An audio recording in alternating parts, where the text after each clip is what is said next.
Está entrando no ar o programa A Voz de Campos. A Voz de Campos. Direto dos estúdios da Rede Aurora de Comunicação para todo o Brasil e o mundo. Programa A Voz de Campos. Jornalismo, debates, entrevistas, utilidade pública e muito mais. O maior canal de atualização entre você e a informação. Faça sua reclamação, sugestão, opinião. Solicite as melhorias do seu bairro e da sua cidade.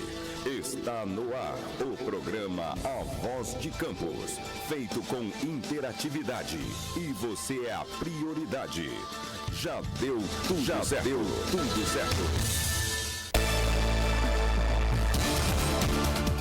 Já deu tudo certo em nome de Jesus. Hoje com Derek aqui na técnica. Cadê nosso amigo Josiel? Tá chegando aí? Não tá chegando, Derek? Dá notícia. Dá notícia. Boa tarde, Germano Santos. Já deu tudo certo. Essa semana com certeza vai ser melhor do que a outra semana. É nova oportunidade de vida para nós. E hoje nós temos excelentes convidados, como sempre, com um excelente tema, um tema que vai trazer novas informações. Costumo dizer que nós somos, aqui é um mestrado, e hoje com excelentes professores, doutores e professores de História. Eu estou com o Eduardo Peixoto aqui, ele também vai se apresentar para aqueles que não o conhecem, mas vamos deixar o nosso convidado se apresentar primeiro, não é, Eduardo? Certeza, Eduardo vai me ajudar, porque nós hoje vamos falar de independência no Brasil, ou independência do Brasil. Vamos ver, eles vão nos explicar, vamos falar, segundo esses historiadores que nós temos aqui no estúdio. Professor Antônio Carlos, boa tarde. Boa tarde. Eu gostaria que o senhor se apresentasse para o nosso público, já agradecendo a minha amiga Andréia, que está nos apresentando. Eu agradeço muito pelo senhor estar aqui conosco. Sei que agora à tarde tem um compromisso com aula, tudo mais, mas vem enganjar esse tema aí, que é uma sistemática, que é a realidade de todos nós. Eu gostaria que o senhor falasse um pouco do senhor, do seu trabalho, né, do seu espaço de convívio, de vivência. Correto. Boa tarde. Meu nome é Antônio Carlos, eu sou professor de História e venho de uma formação assim muito do trabalho com História e Arqueologia, que eu trabalhei durante alguns anos no Instituto de Arqueologia Brasileira e trabalhava com cerâmica, né? Cerâmica neobrasileira, cerâmica colonial e cerâmica indígena. E desenvolvemos trabalhos, montamos aquele museu a céu aberto em Rio das Ostras, lá do Sambaqui da Tarioba. Trabalhamos também com pesquisa no Recôncavo da Guanabara. Nesse período eu trabalhei com escravidão nos engenhos do Recôncavo da Guanabara, pegando ali a região de Nova Iguaçu, Caxias, Mesquita, área do Recôncavo ali mais para a Baixada Fluminense. A antiga Iguaçu, né? A velha Iguaçu. Trabalhamos nessa região no século XVIII e XIX, pesquisando escravidão, famílias escravas. E agora eu, vindo aqui para Nova Friburgo, eu estou trabalhando, sou professor da rede estadual e trabalho com pesquisa e fazendo mestrado na PUC. Trabalho aqui com revoltas na região e ensino de história. Foi um campo assim, muito fértil aqui, muitas revoltas de escravizados no século XIX, então eu estou aproveitando isso aí para essas pesquisas para levar para a prática em sala de aula com os alunos, né? É um trabalho de mestrado que no final vai ter um produto, e esse produto vai ser justamente essa participação indígena e de escravizados aqui na história da região aqui de Friburgo, Duas Barras, Bom Jardim e descendo até um pouquinho ali para Madalena também. Professor, o senhor já participou da nossa programação? Não ouvi bem. O senhor já participou da nossa programação? Já ouvi, eu vi com a Andréia, acho que tem o quê? Uns 15 dias? Não, mas participar aqui como entrevistado? Não, nunca participei. Então, nunca. porque eu conheço, agora me falhou o nome dele, mas ele também está trabalhando nessa área de pesquisa, por isso que eu te perguntei. Ele também está querendo do centro lá do Rio, está trabalhando aí mais ou menos nessa área de pesquisa. Mas também agora quero te apresentar o professor Eduardo Peixoto e apresentar o Eduardo Peixoto para outras pessoas que ainda não conhecem. Eduardo é bem conhecido da nossa cidade. Também, professor. Boa tarde, Eduardo. Muito obrigado por estar aqui hoje me ajudando aí. Boa tarde, Rodani. É muito bom estar aqui. Prazer em conhecer o professor Antônio Carlos. Eu acho que eu tenho um entendimento de que o Brasil precisa discutir muito a escravidão, né? É preciso muito, porque, na verdade, todas as nossas mazelas, elas são originárias no processo, né, da implantação da escravidão no Brasil. E isso faz com que a gente consiga compreender uma série de contradições que hoje estão presentes na nossa sociedade. Então é fundamental que a gente torne esse tema um tema, eu até imaginei a possibilidade de se fazer uma cartilha, né, colocando os momentos, né, mais chaves desse processo de escravidão e incluindo no enredo dessa cartilha as sequelas que isso deixou para a sociedade brasileira. E percebo que você tem um trabalho nesse sentido, Antônio. Ô, professor, ideia maravilhosa. É uma forma de popularizar e fazer com que as pessoas que são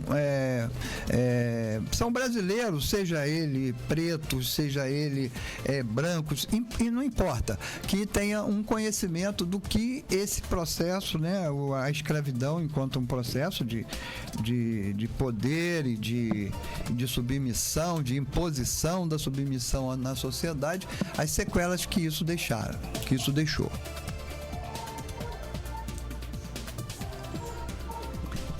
Professor? Opa, pois não? Então, o que o senhor acha sobre a... Olha, eu achei... o professor tem toda a razão, é maravilhosa essa ideia, professor. É interessante que eu pesquisei muito a região do Recôncavo da Guanabara, né? Escravidão ali do século XVIII e XIX, início do XIX. Então, é interessante que lá nós tivemos pouquíssimas revoltas. Até a formação de quilombo, sim, com fugas, mas pouquíssimos. Muito pouco mesmo. E quando eu subi, eu percebi algumas diferenças aqui que lá embaixo, quando eu digo me refiro lá embaixo, porque eu trabalhei muito tempo ali na região de Nova Iguaçu, Caxias, né? Ali a gente não percebe, é uma área de muitos negros. E quando você sobe a serra, você vai perceber quem tem terras e quem não tem terras. Como é que as pessoas que herdaram terras, né, principalmente nessa região aqui de Friburgo, Duas Barras, Bom Jardim, como é que as famílias brancas, né, herdaram terras, têm terras e, devido a essa condição, têm uma condição de vida bem melhor, e aquelas pessoas que saíram do processo de escravidão sem nada, e desceram e tiveram que reconstruir, e por várias gerações, que agora está conseguindo alguma coisa, porque sai da escravidão com pouquíssimas condições. E aí a gente percebe bem essa defasagem, né, que existe entre o branco e o negro, principalmente o branco que tem terras, que teve muitas terras, e depois essas terras são divididas entre os parentes, e o negro que sai da escravidão praticamente tendo que correr atrás do prejuízo, né? Desses 300 e poucos anos de herança da escravidão. Então, a ideia da cartilha é muito legal, muito boa, a gente pode até pensar numa parceria aí, seria um prazer imenso. Quando você remonta essa questão aí da propriedade da terra, principalmente, e você verifica quem tem terra, quem não tem, e no processo quem ficou com a terra e quem não continuou não tendo a terra, a gente remete à questão da nossa abolição, né? Principalmente a questão das relações de trabalho, né, com o dito fim da escravidão, né?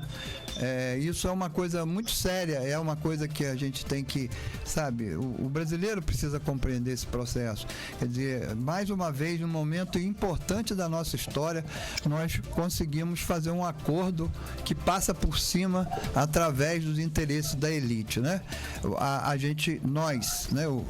nossa abolição, ela foi totalmente descaracterizada, sem uma estrutura, sem um projeto de inclusão social, e isso traz sequelas, né?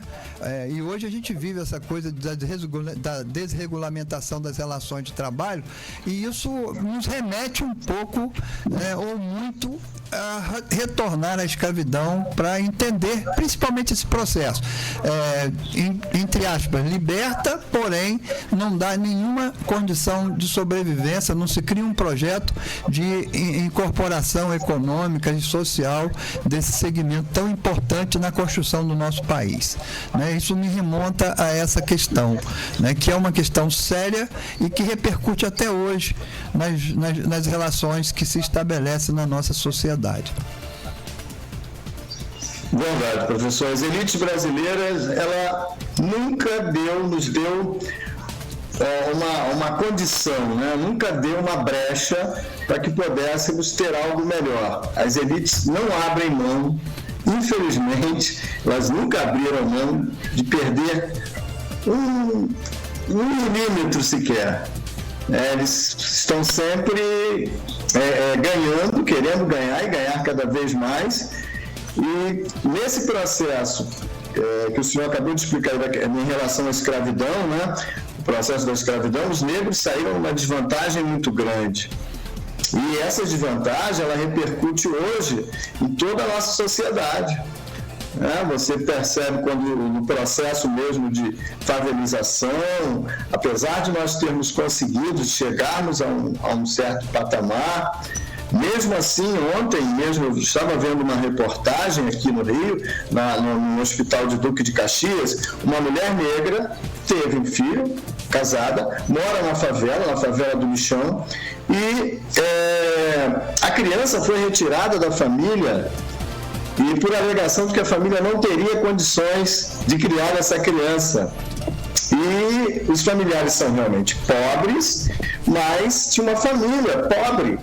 Isso nos remete muito lá para a escravidão, para o processo escravista, né? Quando os pretos praticamente, apesar de terem alguns direitos, mesmo na situação de escravizados, terem alguns direitos, direitos que não eram respeitados. Então, o negro é um alvo muito fácil no Brasil para tudo, né? Então, é um problema muito sério. E um problema que não foi resolvido com a independência, que ele não é resolvido pela independência, porque as elites não abriram mão lá atrás, né? Em 1822, eles não abriram mão desses privilégios de manter uma sociedade escravista, de manter uma sociedade opressora, que tinha um tráfico que trazia milhares de pessoas, trouxe milhares de pessoas para cá, 4 milhões e alguma coisa, né? 4 milhões e 800 mil pessoas que vêm para o Brasil, né?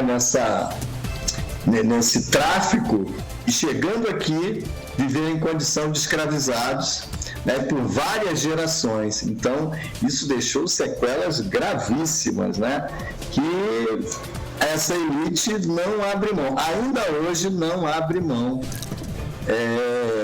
de tentar resolver essa situação. É uma situação muito séria.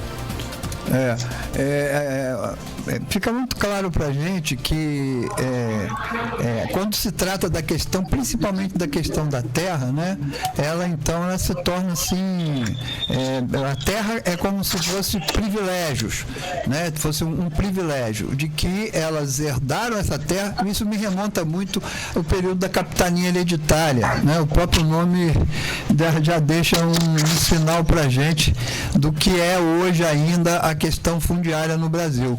Quer dizer, a nossa reforma agrária, ela é muito lenta, né? Ela tem problemas estruturais de se fazer ela, né? Em função muito do olhar que a nossa elite tem, principalmente o pessoal do agronegócio, né?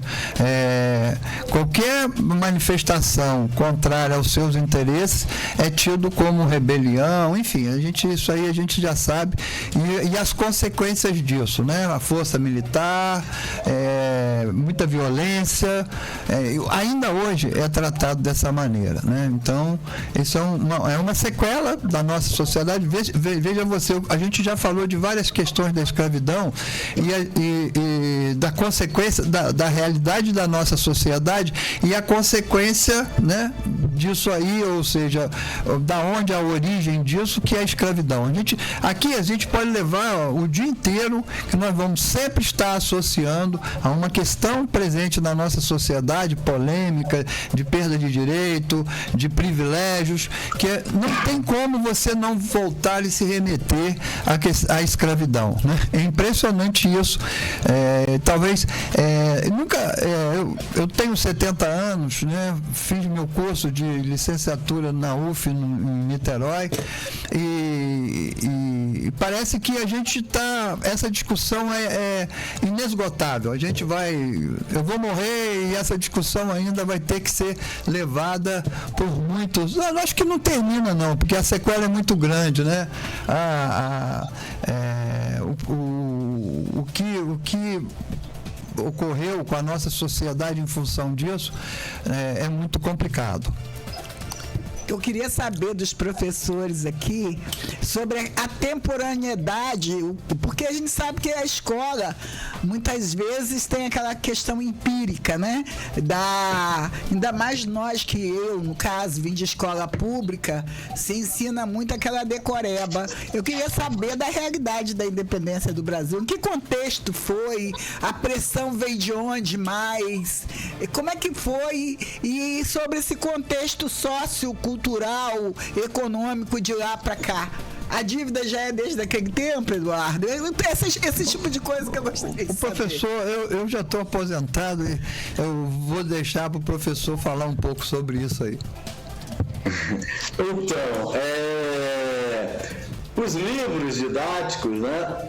Alguns melhoraram muito de um certo tempo para cá, principalmente a partir do momento em que o programa do livro didático do próprio governo federal passa a avaliar os livros, né? Então os livros melhoraram muito. E também dentro das universidades, a discussão, isso é trazido para a sala de aula também. Então, eu acredito que não haja mais aquela decoreba, né, que havia no passado, aquele ensino mais, que nós chamávamos de tradicional, né, voltado para o aluno decorar e não aprender com questionário. Então isso, eu acredito que possa ser que exista ainda, claro, mas muito pouco, até devido às pesquisas, devido ao material que se tem em mãos hoje. Acabou aquele negócio de decorar no 7 de setembro, ficar restrito àquela imagem, né, do Pedro Américo lá, do Dom Pedro no cavalo, às margens do Rio Ipiranga lá, com aquela roupa oficial, com o grito da independência. Então mudou sim, até porque devido às pesquisas e os professores levando também para a sala de aula, né, que a independência ela não se faz ali em 1822, é todo um processo, né, que vai ajudar em que haja essa independência em 22, que começa ainda com com movimentos no Nordeste do Brasil, com movimentos aqui em Minas Gerais, com movimentos no Rio de Janeiro, que vão culminar na independência. E também no contexto externo, que é o contexto da Europa, no momento das invasões napoleônicas, nesse contexto da invasão napoleônica à Espanha, a Espanha perde o controle aqui sobre as colônias na América, as colônias espanholas aqui do continente americano, e aí é um momento propício que facilita a independência no continente americano. E as ideias também, as ideias iluministas, é claro, que colaboraram também para esse processo. Então, nós temos mudanças sim. Tivemos não dava assim, mais. Em sala de aula, acho que aquele momento de decoreba acabou. Não dava mais, não tinha como mais, tinha que mudar o sistema de governo. Sim, então, é todo um processo, que para Portugal começa a Inconfidência Mineira pode ser considerado o início do processo também, mas tivemos também lá no Nordeste contestações, a tentativa de se formar uma república, e a vinda da família real vai criando todo um ambiente propício. Portugal em crise, Portugal num momento de crise também econômica, crise política, e a família real, o Brasil, com a vinda da família real para cá em 1808, o Brasil torna-se sede da colônia, da metrópole, O Brasil torna-se sede do Império Português. É o império aqui nos trópicos, a corte toda aqui no Brasil.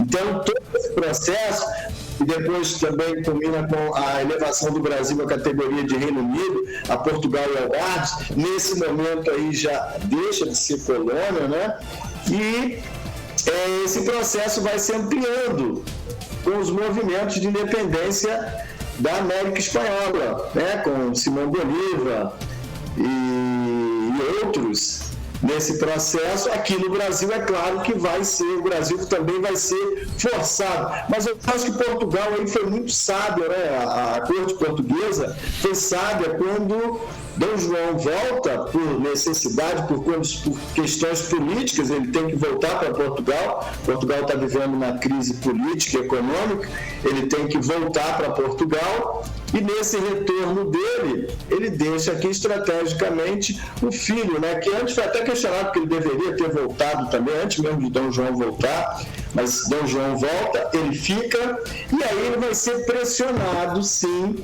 E essa pressão é uma pressão tanto interna quanto externa. Na própria América Espanhola vai acontecer pressões, trocas de cartas, E tem todo um clima para a independência.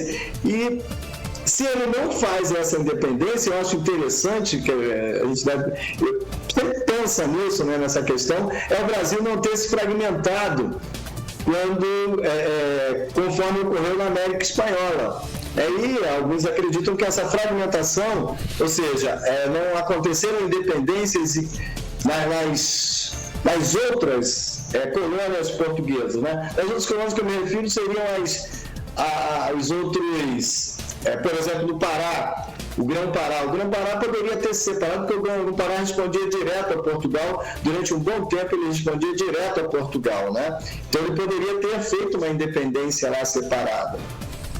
As outras províncias também poderiam ter feito a independência separada. Mas essa centralização é facilitada justamente porque Dom Pedro fica aqui no Brasil e as elites ficam em torno dele, ajudam a bancar essa independência. É claro que essa independência não foi feita só pelas elites. Você tem a participação das mulheres também, conforme a própria esposa, Dona Leopoldina, quando aqui no Rio de Janeiro, Dom João volta para Portugal, aqui no Rio de Janeiro tem uma rebelião das tropas portuguesas, que já percebe o movimento de independência. Dona Leopoldina se retira da sede aqui do Rio e continua no Rio de Janeiro, mas vai lá para Santa Cruz, para a casa deles lá de Santa Cruz, para o engenho lá de Santa Cruz, e lá é feita elaborada, né, aquela carta que vai depois se dirigir lá para Dom Pedro, que José Bonifácio já estava lá com ela, eles redigem lá e mandam para Dom Pedro já forçando. Então a participação da Dona Leopoldina foi fundamental, né? Dona Leopoldina era uma pessoa assim, muito à frente do seu tempo aqui na colônia. Aqui na colônia, quando ela vem para cá, depois ela cria lá o que hoje é o Museu Nacional, esse que pegou fogo, né? Foi praticamente uma iniciativa dela, de estudos dela, né? De um pouco do que hoje seria a botânica, né? É muito dela, é muito da Dona Leopoldina. Então ela tem uma influência direta nesse processo de independência do Brasil. Isso é interessante também, né? A participação das mulheres nesse processo de independência do Brasil. E aí força Dom Pedro, leva essa carta para Dom Pedro, essa carta chega até Dom Pedro lá em São Paulo, e aí oficialmente essa independência do Brasil vai ocorrer. E vai haver resistência, e nessas resistências que acontecem, as mulheres também se destacam, que vai ser o caso de Maria Quitéria, lá na Bahia, da Joana Angélica também, né? E Maria Felipe, que vão se destacar nesse processo de independência do Brasil, de resistência contra as tropas portuguesas. Esse protagonismo das mulheres é muito mal trabalhado na nossa historiografia, né? Quer dizer, eu acho que a produção que a gente tem hoje já... A própria ascendência da mulher dentro da nossa sociedade já coloca como uma necessidade de analisar melhor o papel da mulher nos vários momentos significativos da nossa história. E a independência é um deles. Eu acho isso muito importante, sabe? Porque há uma tendência na história do Brasil, em todos os momentos significativos que poderia ser momentos de ruptura, ela acaba sendo solucionada através de um acordo entre as elites brasileiras, e isso faz com que a nossa história não tenha, como a história de outros países da América Espanhola, mesmo, da América Latina, né? Uma ruptura como monarquia e república, né? E isso a gente vê muito claro no Brasil, isso, né? Essas rupturas, elas não ocorrem, porque na verdade não há o confronto, não há até uma guerra civil, todo o processo de independência dos países latino-americanos, né, se deu, né, com seus líderes lá, mas se deu muito no conflito contra o colonizador e entre as próprias elites internas, e aí se constrói o poder, e nós não tivemos isso, né? Houve os movimentos de rebelião, mas nunca movimentos encabeçados por elementos da elite, sempre movimentos encabeçados por profissionais liberais, ou seja, por egressos de outros segmentos sociais. Eu acho que isso também não sei se você concorda comigo a respeito disso, isso é um perfil da nossa história. Todos os momentos de ruptura, eles acabam sendo arrumados de acordo com um grande acordo entre as elites. Concordo sim, professor. Eu entendo que realmente acontecem as resistências, e quem faz a resistência são pessoas, na Bahia, por exemplo, são pessoas comuns que vão resistir à independência. A independência lá na Bahia, eles vão conseguir expulsar as tropas portuguesas em 4 de julho de 23, né? E quem está participando dessa resistência são pessoas populares. E o que vai fazer realmente vai ser uma acomodação de manter o imperador, né? Manter o Brasil, em vez de, nesse momento, seria um momento de se transformar numa república e avançar com a libertação dos escravizados, né? Uma lei que libertasse de vez os escravizados. Não, as elites se unem em torno do imperador e acabam transformando essa independência numa acomodação política também, em que o Brasil continua ligado a Portugal através da figura do imperador Dom Pedro I, e sendo um império, né, se transformando num império. E aí, logo depois, vem uma Constituição que não dá direito nenhum, praticamente, às camadas subalternas e às camadas populares. Praticamente direito nenhum. Continua todo o processo de exclusão de pretos, exclusão de brancos pobres, nesse processo dessa Constituição, que vai simplesmente beneficiar as elites que vão brigar pelos seus privilégios, para manter seus privilégios.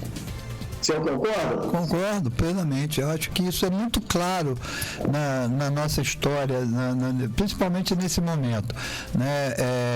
E aí tem uma série, nesse contexto tem o papel da Inglaterra, né? que os interesses da Inglaterra, que acaba culminando com a questão da Guerra do Paraguai, e a questão do escravo na Guerra do Paraguai, né? Que é uma outra questão assim do papel do negro na construção de nossa sociedade, e especificamente nesse episódio da Guerra do Paraguai.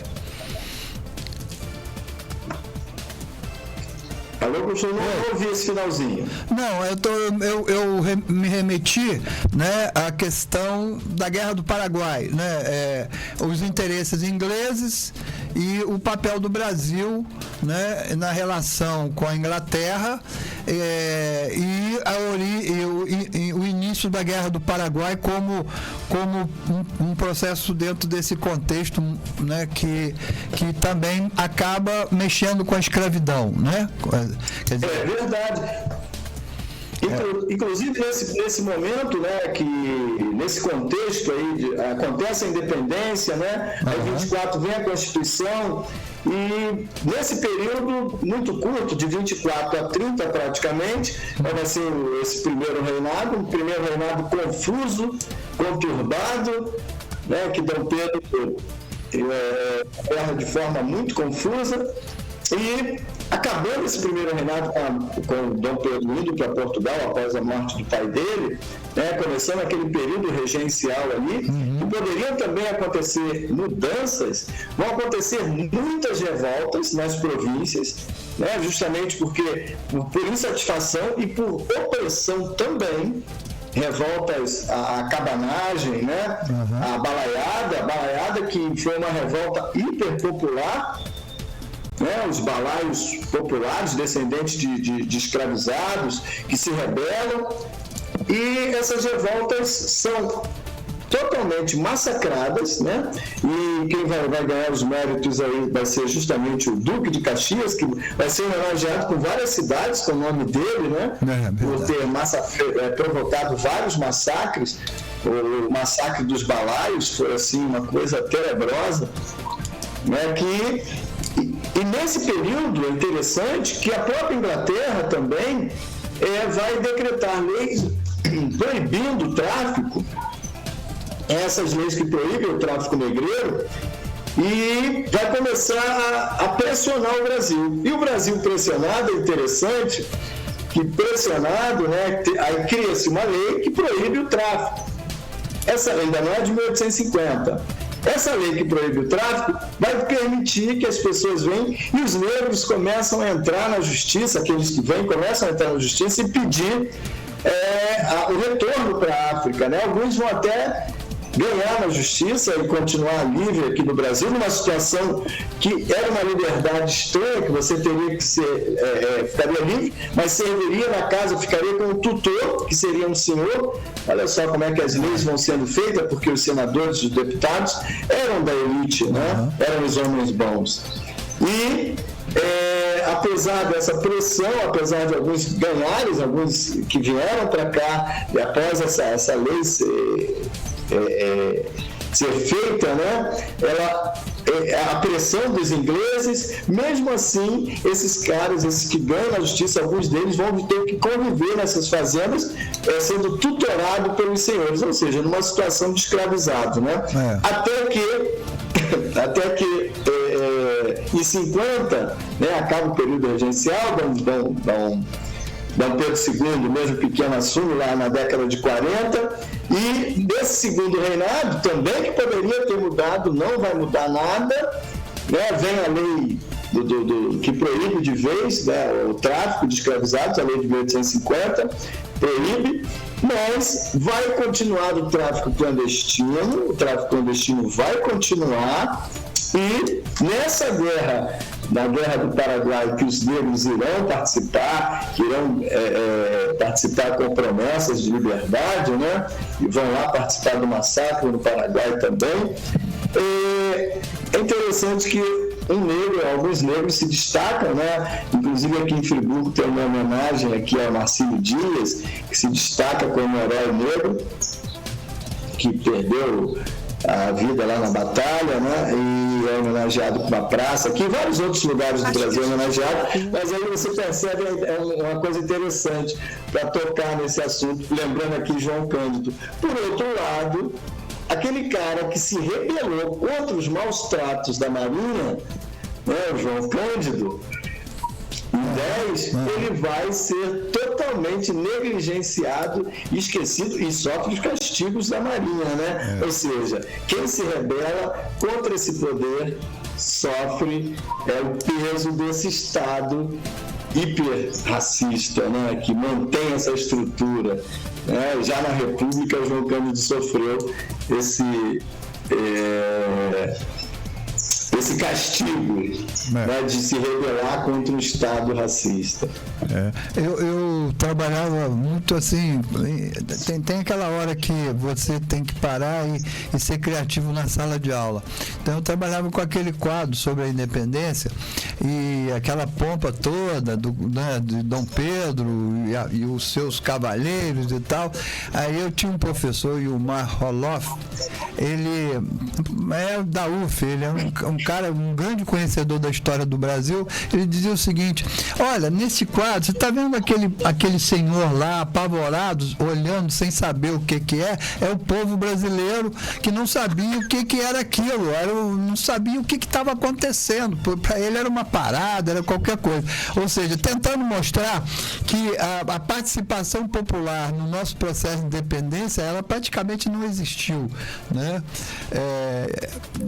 Isso aí, e aí dizia o seguinte: olha, há uma outra coisa nesse quadro que também chama muita atenção. Um cavalo desse porte, com essa de raça pura e tal, ele não tem a capacidade de caminhar em grande distância. Na verdade, aquilo ali era uma mula que estava carregando Dom Pedro I. Essas coisas assim, leituras que a gente faz da iconografia das etapas da história. E uma outra coisa também que eu acho muito importante, e isso é significativo, o Senhor, né, não mandava seus filhos para a guerra. Ele tinha uma cota de escravos que dava ao exército para que aquela cota substituísse a figura do seu filho como soldado, né? Isso é uma coisa também que pesa muito, né, na formação do nosso exército e na posição do escravo na nossa sociedade, né? Isso aí é uma outra questão que merece uma atenção muito especial. Quer dizer, você sempre tinha o escravo como alguém que fosse, principalmente nesses momentos de conflito, momentos em que os conflitos colocam a possibilidade da morte como uma coisa real, né? E os brancos, né, proprietários abriam mão então essa construção da nacionalidade, quer dizer, que compromisso tem um cara desse, né, com a defesa do território brasileiro, enfim, com toda, mesmo no discurso das elites, não tinha compromisso nenhum, né? O compromisso dele era, sabe, a família dele, os privilégios deles teria que se tornar intacto. Você tem alguma coisa mais aprofundada a esse respeito do papel do negro na Guerra do Paraguai? Então, professor, o negro tem uma importância enorme na Guerra do Paraguai. O negro aqui no Brasil tem uma importância enorme na Guerra do Paraguai, né? Porque vai acontecer do Exército ir aos engenhos e recrutar à força, né, esse escravizado que era levado lá para o Paraguai, com a promessa de ter até liberdade no pós-guerra, né? Então, vai acontecer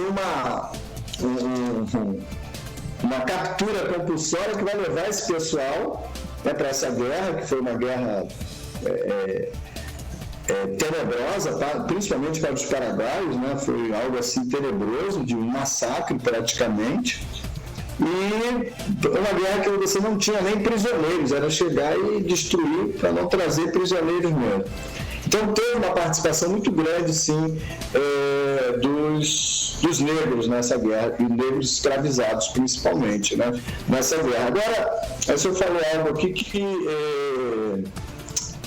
em relação à questão dos alunos, nós devemos sim colocar os alunos para pensar, né, na situação, né, conforme o professor Limar fez com a turma de vocês, para que esse aluno justamente venha a refletir e seja uma pessoa, né, um cidadão que possa justamente mudar essa situação, tentar mudar essa situação, para nós formarmos realmente pessoas críticas, que tenham uma visão mais ampla, que não fiquem numa bolha, né, que não sejam levados para uma bolha e que nessa bolha eles só consigam ver o que é dito ali dentro daquela bolha. Né? Isso é uma situação muito, muito complicada até que o Brasil vive, né? E essa bolha é formada pelas redes sociais, dessas pessoas, né, que vivem em outro mundo paralelo, que acaba prejudicando muitas vezes até o trabalho em sala de aula. Eles querem questionar, porque assistem lá alguns vídeos e que não são baseados em pesquisas sérias e acabam acreditando naquela realidade que eles estão vendo ali naquele vídeo. Então, enquanto professor hoje de História, nós estamos vivendo um momento também um tanto quanto complicado.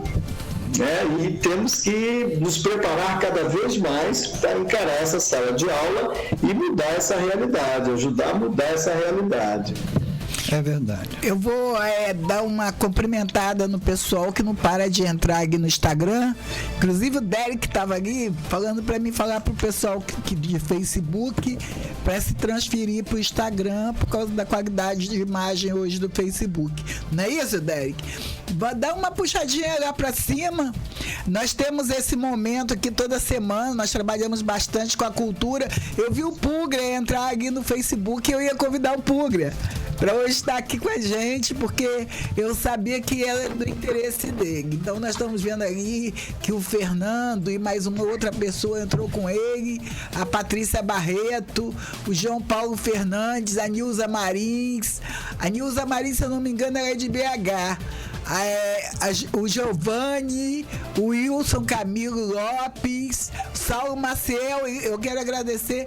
Toda semana ele acompanha aqui nossa programação, Marcelo Torches, né? Ali o Felipe, desce um pouquinho aí, sobe um pouquinho, Derek. O Machado, o Thiago, tem alguém aí em cima que eu não enxerguei, não. Tô ruim, tem que o médico de vista. O Thiago, a Dayana, o Café, conhece o Café, né, Eduardo? O Café Farias, uma pessoa conhecida aqui da nossa cidade, a Sandra Ribeiro Souza, a Alexa, o Alex, nosso amigo lá de Guarapari, a Franciele, minha amiga Manuela, a Grazi, o Marcelo. Quem tá faltando aí é Marcelo Mansur, que deve estar lá na reunião. A pastora Maria Barbosa, a Alice Gomes, enfim, o pessoal vai entrando, a gente vai cumprimentando, vai agradecendo, mas sabendo que é um momento muito importante, de muita realidade. Nós estamos falando de coisas reais. Se a gente não conhecer o passado, como que a gente vai construir um futuro? Não tem como, né? Você falou de professor de história, eu estou conversando com 2 professores de história e eu sei e percebo o quanto é importante conhecer realmente o conteúdo da nossa história. Eu acho, isso é minha opinião, que falta muito trabalho da pesquisa dentro da escola, mas aquela pesquisa real mesmo. Aquela pesquisa, eu estou falando de escola primária, de escola secundária, que o aluno vai para o campo, que ele vai enxergar a realidade dele. Eu tive aqui um professor de história, eu falei aqui na outra programação, sempre falo, o Renan é daqui da nossa cidade. O dia que você vier aqui, Antônio Carlos, vou te apresentar alguns lugares que tem muito a ver com suas pesquisas. E ele falou que ele só começou a conhecer a realidade depois que ele terminou, que ele fez os estudos de história, ele fez faculdade de história, tá no IFE lá de Vila Velha, tá trabalhando lá no IFE de Vila Velha, o Renan Lubanco, e escreveu o livro Do Outro Lado do Rio. Ele conta todo esse processo do negro, do índio aqui em Campos, do outro lado do Rio. E ele fez uma programação com a gente aqui muito interessante, até porque eu vi Renan crescer, da minha família. Então, essa realidade que a gente agora tem, eu acho que é a questão da liberdade, não é não, Antônio Carlos? O que você acha, Eduardo? Agora tem mais liberdade para se conhecer essa realidade? Vem essa mudança agora? Olha, eu parto da seguinte ideia. Primeiro, o Antônio já comentou a respeito da qualidade do nosso livro didático, né? Apesar da gente melhorou bastante a qualidade do nosso livro didático. Está mais real. Vou até mandar uma programação para Zé Mário. Existe, é óbvio, que o livro didático não pode ser o único instrumento em sala de aula. A gente tem que trazer algo além do livro didático para poder o nosso trabalho ter uma qualidade melhor, né? Quer dizer, incluir outras coisas, e outras coisas tipo filmes, documentários, esse tipo de coisa é fundamental, porque ele foca em um assunto e dá uma profundidade àquele assunto. A outra questão é a internet. A internet, com certeza, né, apesar da gente hoje, por exemplo, numa escola pública, você ter dificuldade de fazer uma pesquisa em sala de aula com os alunos usando os seus celulares, infelizmente isso é um fato real. A gente viu aí com a Covid e as tentativas de aula, né, via internet, né, para tentar não perder muito o contato com os alunos. Isso acabou não dando muito certo porque não tinha estrutura, a escola não tinha, a família não tinha, às vezes era um celular que a mãe ao mesmo tempo marcava as faxinas que ela tinha que fazer para poder garantir o sustento da casa, era o mesmo que se servia para 3, 4 filhos que precisavam entrar, né, e ter as suas aulas online. Então, mas de qualquer maneira, hoje você tem a internet. A internet funciona como tudo na vida, né, das sociedades. Ela tem o seu lado positivo, né, ela tem, né, a qualidade, tem coisas de qualidade, tem coisas ruins. Então, a pesquisa precisa existir, essa condição de pesquisa precisa existir nas escolas públicas, né? E aí a gente entra no campo da educação, porque é fundamental isso, dar uma condição aos nossos alunos, principalmente alunos oriundos da classe trabalhadora, de ter acesso a essas informações, né? E o professor como orientador para mostrar como se escolhe uma orientação mais séria, mais criteriosa, e aquela que é mentirosa, enfim, é fake, né, que usa o termo agora fake, é fake tudo. Então eu acho que a gente tem um material importante para a mudança da qualidade do trabalho de nós, estou falando especificamente do professor de história na sala de aula. Eu acredito que Antônio tem alguma coisa, até ele que está atuando, eu já estou há algum tempo fora da sala de aula, ele está atuando mais na sala de aula, me parece. Eu acho que você ainda trabalha com o ensino fundamental, o ensino médio. Eu queria que você permitisse uma opinião sua. Então, professor, realmente, conforme nós sabemos, o livro didático não pode ser o único instrumento. O livro didático é mais um instrumento para nós trabalharmos em sala de aula, né? Mais um complemento para nós trabalharmos em sala de aula. E as aulas extramuro escolar também são importantíssimas. Eu vou dar um exemplo, eu vou ser sincero, eu nunca fui a campus. Olha, eu nunca fui a campus. Agora está convidado. Que aqui tem eu nunca fui a campus dos Goitacazes. Nós temos Custodópolis, parece que foi um dos primeiros lugares de reforma agrária. Temos um arquivo aqui muito interessante. Temos arquivos. Temos. O Mansur daqui a pouco deve estar entrando aí para assistir. O Mansur, ele tá ligado a uma família que tem engenhos lá em São Francisco. Não é só engenhos, não. Aquele lugar que ficavam os escravos, Senzala. Tem uma senzala lá. Sim, mas então, apesar de nunca ter ido a campus, eu trabalhei com a cerâmica dos Goitacazes, no Instituto de Arqueologia Brasileira. Então, isso é importantíssimo, isso é patrimônio lá no IAB. Está repleto de cerâmica de Campos dos Goitacazes. Eu não trabalhei nessa escavação aí em Campos, né? Mas essas cerâmicas estão no IAB, elas são totalmente diferentes da cerâmica tupi, da cerâmica do indígena de Cabo Frio para o restante aqui do litoral, até Angra dos Reis, até Paraty, né? Você tem a cerâmica tupi, em todo esse recôncavo. Então, a cerâmica de Campos, ela é diferente da cerâmica de Cabo Frio até Paraty. É muito diferente. É uma outra cultura.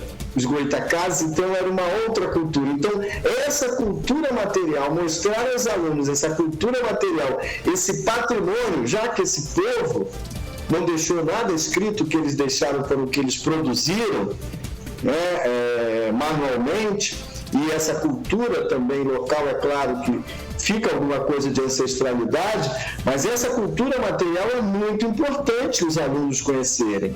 Então eu trabalho muito extramuro das escolas na pedagogia Freinet, chama-se aula passeio, né? Então com essas aulas fora das salas de aula e principalmente em sítios históricos. Esses sítios são importantíssimos. O engenho, a visita ao engenho, ela pode valer por um semestre, um bimestre de aula. Só a simples visita ao engenho, sendo bem orientada pelo professor. Essa simples visita pode valer por um bimestre, pelo menos, por um bimestre de aula. Tá? Por quê? Porque lá você vai conhecer a vida real de como era esse passado. Conhecer a arquitetura colonial, a arquitetura ou mesmo desse Brasil Império, né? Pode ser um engenho do período colonial ou pode ser um engenho mais recente também, uma arquitetura já do Brasil Império, conforme temos aqui na Serra as fazendas de café. Então, esse patrimônio tem que ser preservado, assim como as urnas funerárias, e os alunos precisam conhecer. Eu não sei se vocês aí de Campos já viram as urnas dos Goitacazes. Eu não sei se já viram, quantas pessoas já viram, se existe um museu específico aí que tem essas urnas funerárias, que fala, essas urnas aqui são dos Goitacazes, que era de um outro tronco linguístico que não era o tupi, eles são do G, né, que é um outro tronco linguístico.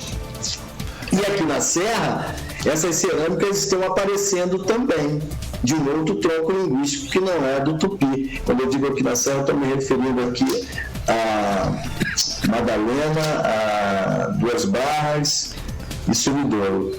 Nova Friburgo não tem nenhum sítio arqueológico, pelo menos pesquisado até agora. Então, esse trabalho extramuro escolar, ele é muito importante. Principalmente quando você leva o aluno a conhecer a sua cultura local, o que estava ali, onde ele mora há 500 anos atrás, tinha um povo ali. E esse povo tinha essa cultura e usava esse material aqui, que são as urnas, né? São as panelas. Isso é muito importante. Eu me recordo quando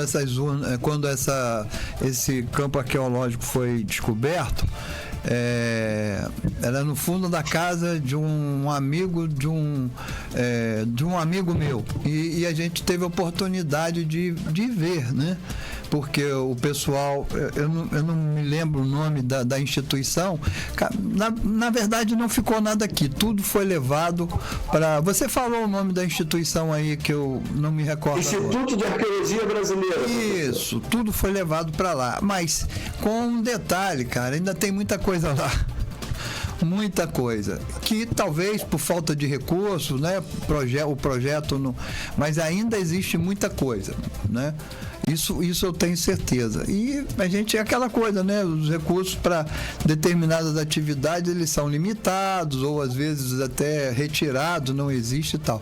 Mas é uma pena. Eu tive a oportunidade de ver essas urnas, né? Mas assim, aqui mesmo entre a gente não ficou, porque isso eu entendo a grandeza do projeto, né? Aquilo é uma coisa que tem que ter uma capacidade de técnicos habilitados a lidar com aquilo, né? Fazer o trabalho arqueológico, né? Direito e tal. Então, ficar aqui, a gente não tinha instituição com profissionais qualificados para poder fazer esse trabalho. Então, tinha que ir mesmo. Agora, o pior é que esse projeto foi interrompido e, com certeza, ainda muita coisa existe na região e no local onde essas urnas foram descobertas, né? É isso. Agora, essa história abre tanto nicho, né? Olha só. Tudo bem. A história do Brasil é muito rica, né? Precisa ela ser comentada, discutida em programas de caráter popular como esse aqui, né? Acho que a gente perde por não ter isso, né? Mas de qualquer maneira, eu fico até assim, me sinto bem em ouvir que você teve acesso a esse material, né? Te desperta o quê, Eduardo? Assim, nós historiadores temos uma visão assim, tudo que os órgãos públicos e responsáveis por aquela área, principalmente dessa coisa da arqueologia e da preservação, a gente vê isso, né? Você comentando que você teve acesso a isso, porque quando estava aqui, a gente falou assim, isso vai ficar lá num refúgio lá, num depósito lá, ninguém vai ver e tal. Então, quer dizer, foi interessante que tirou daqui e teve condições de dar acesso a eles e outros pesquisadores, né? Isso pra gente é muito importante. Eu acho que você concorda comigo nisso. Isso é fundamental. Foi importante, sim, esse material, a pesquisa, na época do professor Andemar Dias Júnior, né, um grande arqueólogo, e essas urnas estão no IAP, mas e lá é um ambiente propício, está protegida, o IFAM, ele tem a guarda, mas ela pertence à União, né? As urnas pertencem à União, o IAB tem a guarda, porque lá tem um depósito mesmo, né? Não é um museu, né? Não funciona ainda como um museu, mas esse material fica lá, pode se pesquisar. Eu mesmo agora eu vou precisar pesquisar nesse material para fazer uma comparação. E é importante, agora eu vejo assim, importante, né? Seria importante que um município tão rico quanto Campos, que se formasse, né? Fizesse um concurso para arqueólogos, historiadores, para trabalhar num local para montar um espaço que tivesse condições para recuperar esse material, pedir o IFAM a guarda desse material, é claro, tendo toda uma condição, né, o IAB poderia até ajudar nesse preparo, para que esse material volte a Campos. Volte para Campos, porque se os alunos de Campos não conhecerem esse material, isso tem muitos anos lá no IAB, não conhecerem esse material, fica de muito pouca importância, porque as pesquisas também, elas ficam restritas a um grupo pequeno, né? Um grupo muito restrito, e não vai para livro didático, não vai para lugar nenhum, né? Circula no meio de arqueólogos e pronto. Mas agora Campos deveria conhecer essas urnas. Mas eu estou me referindo a Campos, eu estou me referindo aqui a Bom Jardim, as urnas estão lá também, de Bom Jardim. Então, é um material, é um patrimônio, né, que é um patrimônio do Brasil, é claro, mas primeiramente do município, em primeiro lugar do município. Então, Campos deveria ter um município rico. Não estou falando de municípios qualquer, né, de 10 mil habitantes. Falando de município rico. E Rio das Ostras, por exemplo, montou um museu a céu aberto, que é o Sambaqui da Tarioba. O material está lá, um Sambaqui a céu aberto. Foi o IAB que fez também, que montou esse museu. O Sambaqui da Tarioba é um museu a céu aberto. Saquarema tem o Sambaqui da Beirada, montado pelo pessoal da UFRJ. Está lá o Sambaqui da Beirada. Então, esse material, para você conhecer a história local, é importante, e é importante que esse material esteja pelo menos visitando Campos, que em algum momento ele vá a Campos, para que as crianças de Campos, para que os alunos, para que os adultos, para que as pessoas conheçam esse material. Isso é a memória do local. E nós somos é a memória do município. Universitária, né? Um polo universitário. Um polo universitário. Justamente. Quando você se refere à capacidade do município de ter, né, uma estrutura capaz de proteger isso, né? Quer dizer, a gente, com certeza, os recursos existem. Agora, é aquela história, né? A questão da vontade política de construir. Nós temos aqui um arquivo, ele é montado a partir de um mosteiro dos jesuítas, uma obra antiga, muito bonita, que quando você vê aqui também vale a pena ver, que já tem um acervo muito grande. Te convidando. Antônio Carlos. Do Ministério da Justiça na nossa região. Então, coisas como escrituras sobre a escravidão, venda e compra, patrimônio venda e compra de terras, né, valores, então, de uma riqueza muito grande, que muito acanhadamente, né, tem sido procurado fazer a restauração dos documentos, mas de forma muito acanhada, e um conteúdo de documentação muito grande, né? Aqui não tem chororô, não. Aqui é a constatação de uma realidade. E principalmente num município rico como o nosso, teria que ter esse arquivo teria que ter uma estrutura muito, muito melhor do que tem. E a ajuda, na verdade, a maioria são projetos feitos nas universidades, como o IFE, né, como o ENF e a UF. São projetos que acabam contratando estagiários para ir lá fazer o trabalho, prepara o pessoal e tal. Mas é assim, muito acanhado, de uma forma muito acanhada, pelo volume de documentação que a gente tem. Tem o mosteiro também de São Bento. O mosteiro de São Bento, mas o mosteiro é uma coisa mais privada, fruto da ordem dominicana, eu acho que é da ordem dominicana. Mas existe um arquivo público, né, montado a partir de um mosteiro que pertenceu no passado aos jesuítas. Então é uma obra grande, os espaços ainda faltam ser ocupados, tem muito espaço naquele prédio, né? E fora isso, investir para ampliar as instalações, para que a gente tenha aqui um centro de pesquisa que Campos merece, Campos tem recurso e tem documentação suficiente para isso. E você falando das urnas, né, seria o local perfeito, desde que tivesse tudo, né, como manda as exigências da arqueologia para que o material pudesse ficar aqui, infelizmente. Mas é isso, essa não é uma realidade só nossa, não. A gente sabe que sobre esses assuntos, né, o poder público deixa muito a desejar no Brasil inteiro, não é um privilégio nosso. Mas uma conversa muito rica e que vai render frutos, porque nosso programa, ele é ouvido pelo poder público. Até porque nós somos uma cidade que 500 mil habitantes, em torno de 500 mil habitantes, mas somos uma cidade bem monitorada. Então nós temos total liberdade, estamos trazendo um assunto de profundidade que abre assim, né, bastante parênteses, bastante lacunas, de uma necessidade extrema que, quando se fala e se coloca na pauta, já começa a ser realidade. A gente tem resistência, né? A gente constrói a resistência, luta por aquilo, mas para você ter uma ideia, o nosso município hoje não tem nenhuma atividade produtiva que gera renda para o município, nenhuma. Hoje aqui a maior parte dos moradores são servidores públicos, né?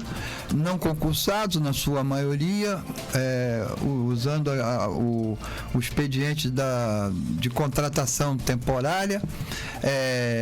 Não temos nenhuma.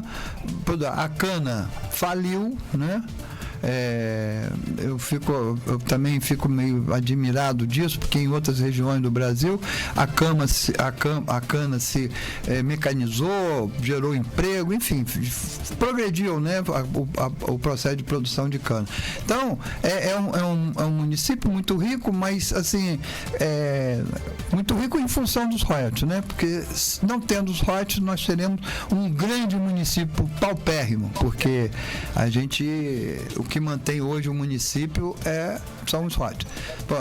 Aqui você tem o porto, mas o porto não está no nosso município. O porto está no município de São João da Barra e, por tabela, a gente recebe alguns tipos de benefícios. A cidade tem mais estrutura do que a São João da Barra, e aí, então, os técnicos, engenheiros, todos residem no nosso município. E aí gera, né, essa possibilidade de uma condição, por gerar uma possibilidade de condição melhor. Eu estou falando isso para você ter mais ou menos um perfil da nossa cidade. Mais antiga do Brasil, mais antiga. Enfim, é um quadro assim que deixa a gente, sob alguns aspectos, a gente tem orgulho, eu tenho orgulho daqui, tanto é que eu saí daqui, estudei lá fora e voltei para aqui. A gente sempre volta achando que vai modificar as coisas. Não, eu fui lá adquirir um conhecimento, vou voltar para poder cumprir o meu papel, né? Continuo cumprindo o meu papel. Aposentadoria, burocracia de trabalho. Né? Mas é isso, a luta a vida ela é construída a partir das lutas, né? E a gente vai, não tem jeito, é isso aí. Mas, professor... Agora, professor, é interessante, o senhor falou aí um pouquinho do contexto aí de Campos, né? É interessante que, pesquisando aqui no Recôncavo da Guanabara, nós tivemos um açúcar muito forte, e uma produção de mandioca muito forte no período colonial. É verdade. E no momento do Brasil inteiro, justamente a partir da independência do Brasil, nesse momento, essa região começa a perder, e vai perder para quem? Vai perder para Campos. O açúcar de Campos começa a superar a produção de Campos, começa a superar a produção aqui da região. Talvez até pelo fato da terra já estar cansada, né? Então, a região aqui do Recôncavo da Guanabara começa a perder, os engenhos dessa região começa a perder sua produtividade, e Campos começa a ganhar força no 19, né? E tem uma quantidade boa dos escravizados estão indo para lá. Nesse momento Campos está ganhando força, e só no momento do café aí já subindo mais a serra, né, a partir principalmente da segunda metade do 19, que a região volta a ter uma produtividade, a região do Recôncavo, porque vai servir de entreposto, né, do café que está descendo. Aí vai ter que ser construídas as linhas férreas, né, a ferrovia para ajudar no transporte desse café. Mas aí essa região volta a ter importância justamente como local de entreposto, porque perdeu a produção do açúcar aí para Campos, né? E muitos escravizados estão indo aí para essa região. Aqui tem alguns aspectos geográficos que facilita isso. Primeiro, você tem uma planície, né, extensa, na Serra do Mar até o oceano, né? Isso é longa, essa planície. A outra questão aqui nossa é o solo massapê, né? Também propício, né, à produção. A gente já tinha aqui os antigos engenhos, que com certeza se transformaram em usinas de produção. Enfim, havia um quadro, né, que existia também um Instituto do Açúcar do Álcool, que era um instituto voltado para estimular e financiar toda a produção açucareira, né, no município. Enfim, a gente tinha um quadro geral para possibilitar esse crescimento da produção e da qualidade produtiva aí, com tecnologia, com pesquisa e tudo mais. A gente reinou durante algum tempo aí, dominou um pouco o cenário da produção de açúcar no Brasil. Sempre o Nordeste, em algumas regiões do Nordeste, São Paulo foi sempre regiões fortes produtoras de açúcar, e nós também, mas nós perdemos absolutamente essa posição de importância no sistema produtivo açucareiro e não recolocamos, em termos de agricultura, não recolocamos nada no lugar, né? O açúcar acabou, infelizmente, e matou um pouco o município também, né? Que você tinha distritos e distritos que viviam sua vida em função da produção açucareira, né? O comércio funcionava quando a cana os trabalhadores eram pagos por seus salários, os fornecedores eram pagos, e aí ficava uma dinâmica grande de circulação de dinheiro na cidade. Mas é isso, professor. Depois vamos ver se a gente continua a conversa a respeito da questão da cartilha. Essa ideia é uma ideia bem embrionária, uma coisa, sabe? Mas eu acho que seria importante a gente ter na sala de aula uma cartilhinha dessa para trabalhar com um enredo bem... entra um pessoal... Da realidade? Não, da escravidão, né? O que foi a escravidão? Na realidade... E como as sequelas delas até os dias atuais. Como é que ela chega até... Porque, né, pode parecer assim uma coisa muito complicada, mas não. Se você constrói um enredo que tem o passo a passo de como isso começou lá no passado, durante a escravidão, e como isso chegou até os nossos dias, né? A gente está precisando... Então, professor, quando você coloca essa questão do livro, vamos pensar no livro mesmo, um livrinho que dê acesso para todo mundo. Quando você coloca essa questão, me remete de novo à situação daquela pessoa que teve um filho, aquela mulher que teve um filho. Esse filho foi retirado dela essa semana no hospital lá de Duque de Caxias, e a alegação foi que ela não teria condições, mas ela nem sabia do que se tratava, porque tiraram a criança dela. Que coisa! Então é uma mulher negra, de periferia, morando na favela do Lixão, né? E é mais uma cidadã que tem sua casa, que tem seu esposo, tem uma família, e a criança foi retirada. É o negro como um alvo fácil. As mortes que acontecem nas comunidades, né, quando as pessoas morrem, e tanto morte por conflito com a polícia e acontece a morte do inocente, quanto morte de um cara que veio, conforme tem acontecido aqui no Rio, né, veio e dá tiro, mata 4, e isso fica por isso mesmo. Morreram 4 aqui, 4 ali do outro lado, e vai ficar por isso mesmo. Por quê? Porque foi preto e pobre. Então vai continuar do jeito que está e pronto. Então nós temos esse livrinho, essa cartilha, podemos conversar sim, eu acho muito importante, até porque a sala de aula é o local, um dos locais mais importantes de transformação, para ajudar nessa transformação desses nossos alunos. Inclusive, quando você fala de campus, que Campos deu uma estagnada, eu comparo aqui com o local de Friburgo, e o que uma escola técnica fez com esse local. O que o local cresceu, o bairro cresceu depois da implantação de uma escola técnica agrícola, que era um local agrícola, e veio uma escola técnica, uma escola que eu trabalhei lá, e via a transformação desse local a partir da educação. Porque todos os alunos lá no terceiro ano tinham que sair com um projeto de vida, um projeto profissional. E o projeto era voltado sempre, porque o curso era técnico agrícola, a maioria dos projetos eram voltados para a questão agrícola local, e hoje é uma área que está com turismo de visitação a hortas orgânicas, já está partindo até para a ideia de agrofloresta também. Então, o lugar se transformou pela educação. Então, a sala de aula é o nosso espaço de transformação, né? Com certeza. É um espaço muito importante. Com certeza.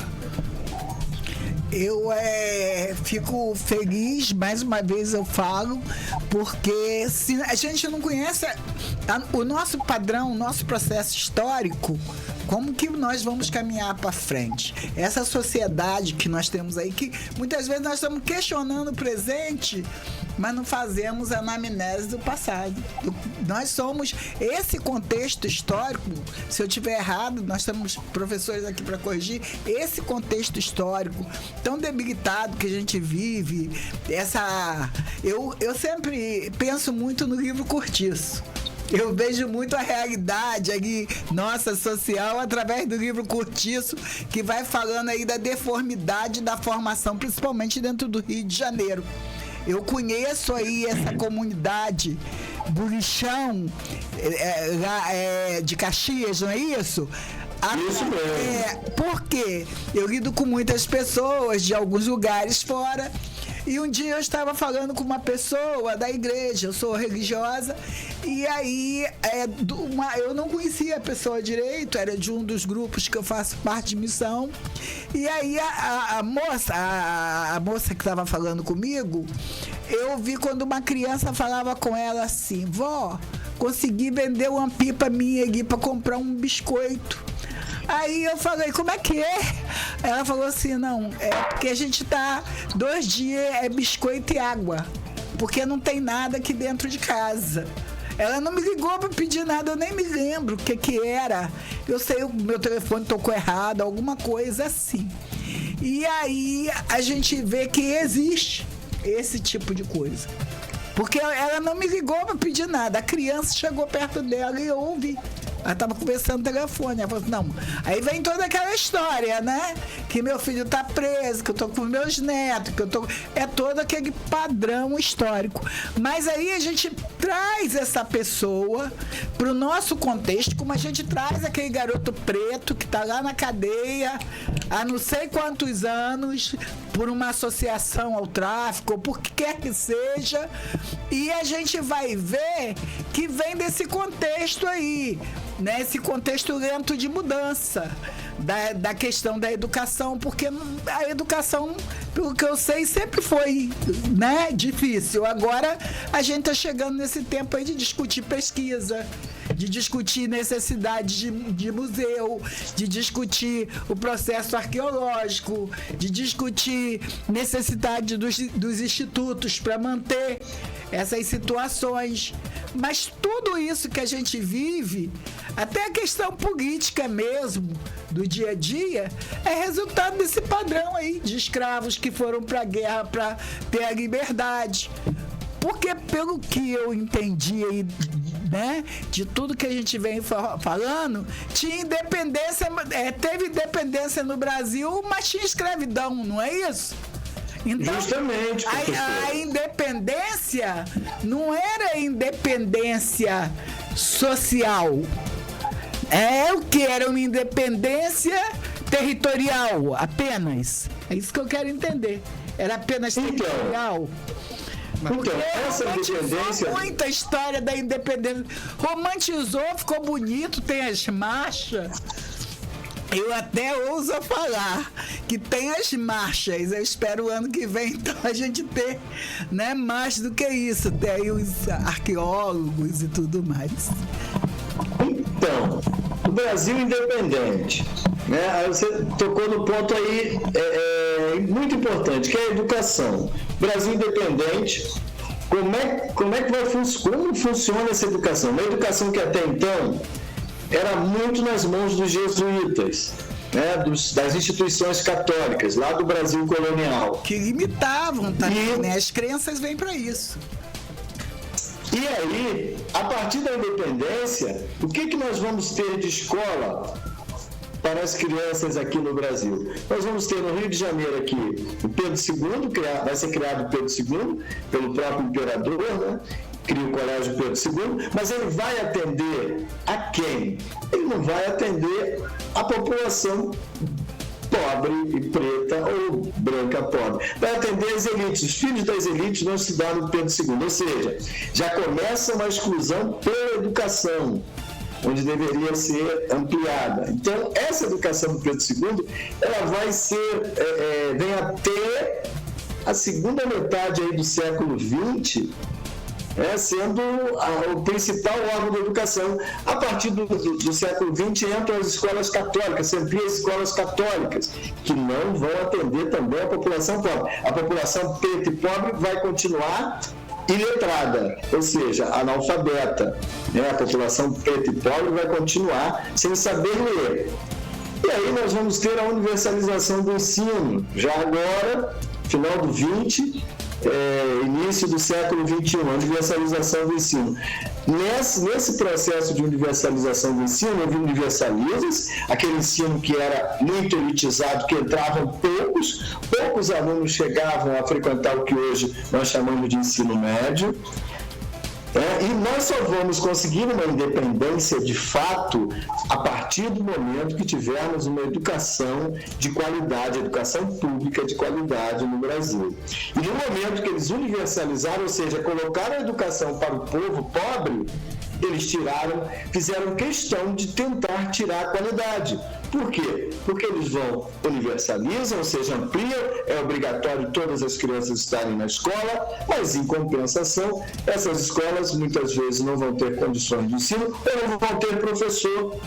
O que acontece? Universalizou, mas tem professor suficiente nas escolas? Todos os alunos hoje estão entrando na escola no horário que tem que entrar, por exemplo, 7 horas, e saindo às 12 horas?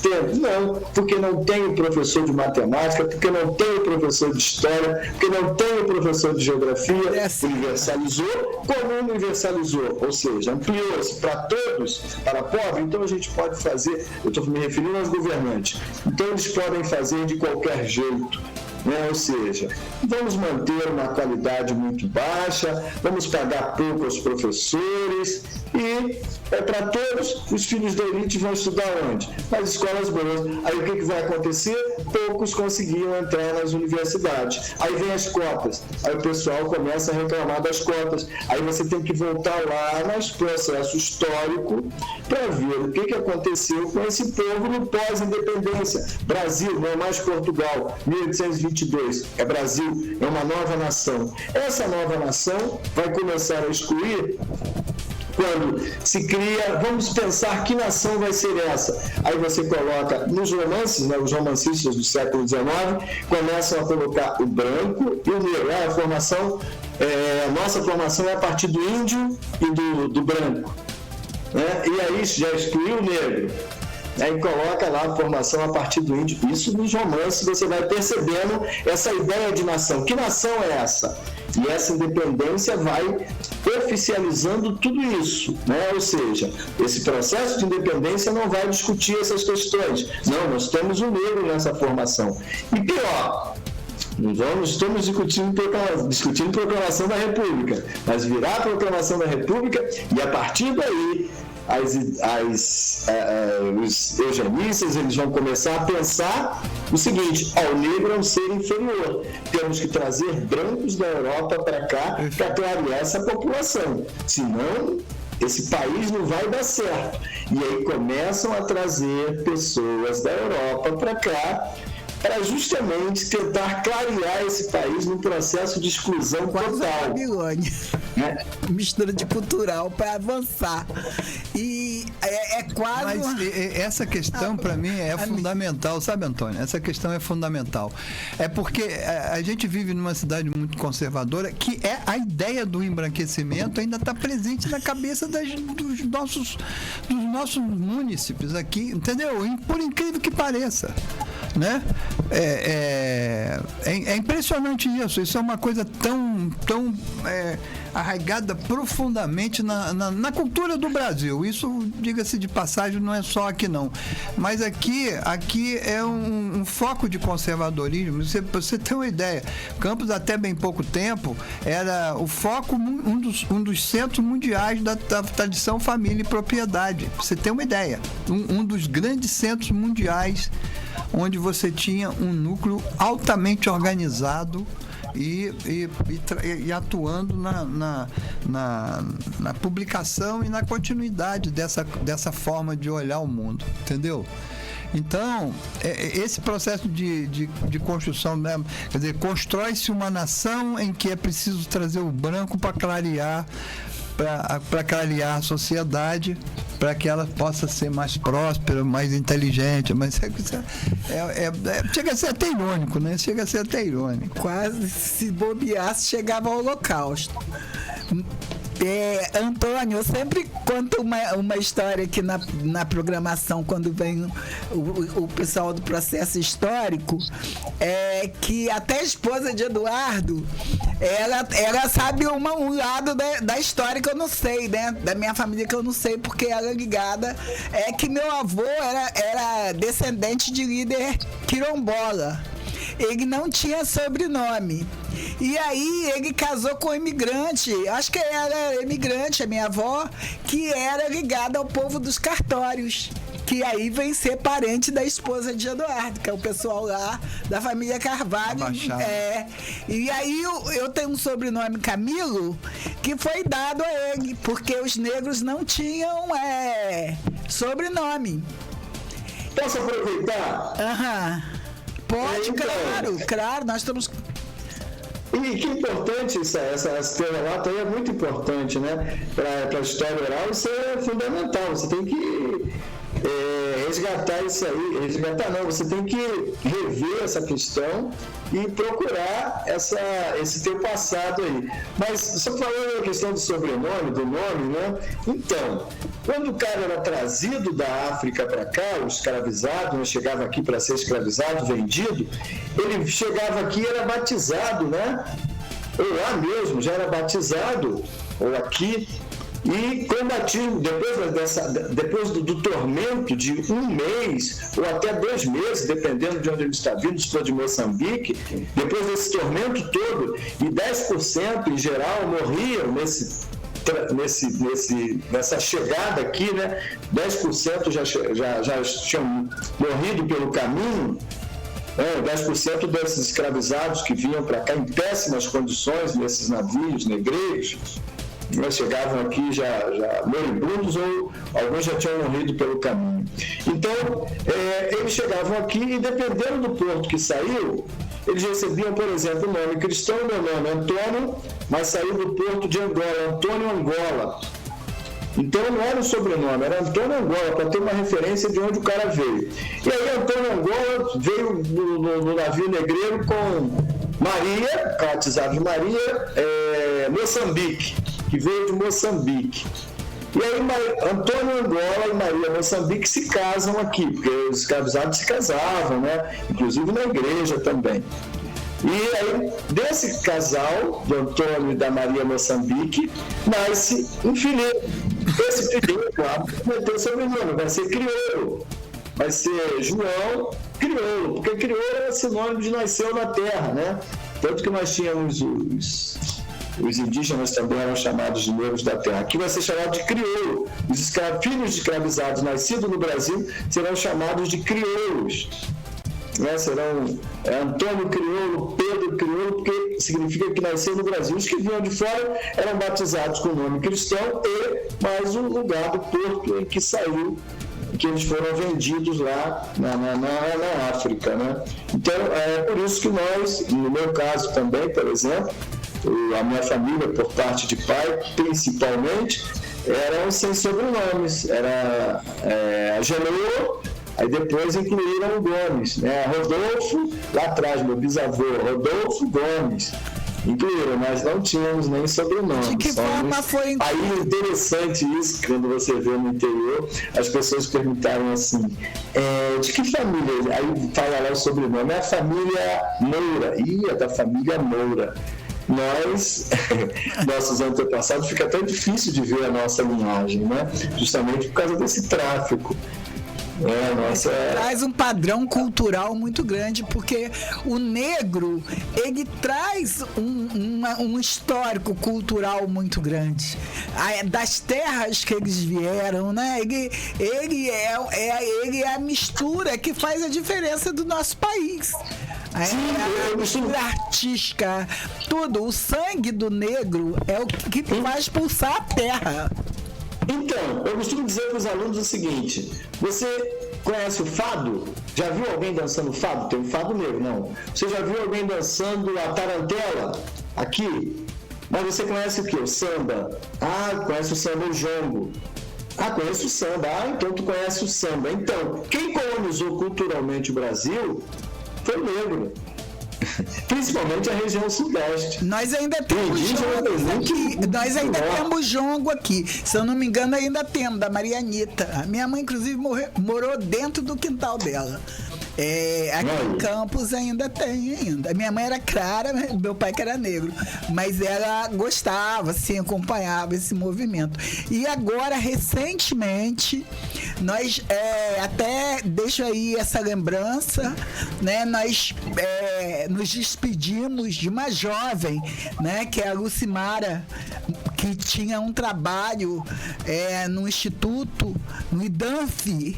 Ela tinha um trabalho e um conhecimento muito grande, militava nessa área e partiu, né? Partiu bem nova, foi uma surpresa para nossa cidade. E eu deixo aqui em memória aqui dela essa programação. A Lucimara já até participou aqui com a gente e um dia eu almocei com ela e a gente conversando, eu falei para ela: olha, o seu porte é de quem tem a herdade de uma rainha africana. Aí ela falou: realmente eu sou descendente. Aí falou a raça que ela era de uma nobreza africana, né? E ela fez um trabalho nobre aqui na cidade. É uma preocupação, e você falou aí no Rio, falou Zona Norte e Zona Oeste. E aí, olha o contraste. Você falou do Pedro II, olha o contraste, Eduardo. É onde se tem assim um nicho também de violência, de jovens na cadeia, mas é onde o maior número de jovens querem ir para a Marinha, não é isso? É na Zona Norte e Zona Oeste. A maioria, 90% dos jovens que eu conheço lá, eles querem alcançar o Pedro II, eles querem alcançar as melhores escolas para passar no concurso de Marinha, para passar no concurso das academias militares. Não é por aí, Antônio? É por aí mesmo. Alguns jovens percebem, né, que o caminho lá na Zona Oeste. Não te ouvi. É uma cultura lá na Zona Oeste, os jovens quererem alcançar aí a Marinha, as carreiras militares. Sim, isso é Marinha, e agora a moda também agora entre eles é a PQD. Né? Eles chegarem a serem do exército aí, mas serem paraquedistas, né? Então tem essa cultura assim, inclusive Pedro II agora até se expandiu mais, né? Tem Pedro II em Duque de Caxias, Pedro II lá na Zona Oeste. Se esforçam muito para isso. Os pais esforçam muito para isso. Os jovens querem, quer dizer, eles não querem outro lado, né? Ainda existe muito essa dificuldade. A gente está assim caminhando, né? Falta 15 minutos para encerrar o programa.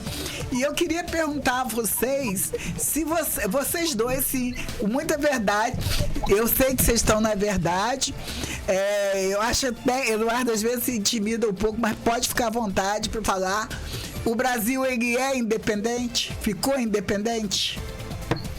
Olha, do meu ponto de vista, a gente avançou em uma série de coisas, principalmente após a ditadura militar, né? Eu acho que a gente se interagiu entre a gente passou a se conhecer melhor. Tivemos as questões, os problemas brasileiros vieram à tona, a gente soube fazer a discussão, né, corretamente, e aí eu não tenho como negar que a partir do início do século XXI, as coisas se tornaram muito mais transparentes, os debates, ele falou sobre a cota, e a cota é desses avanços nossos, fundamental, eu não abro mão, sabe? Ainda bem que esse debate, a gente conseguiu sufocar ele, não tem como abrir mão desse sistema de cota. Então, no início do século XXI, a gente começou a construir, né, a avançar na construção de nossa independência, né?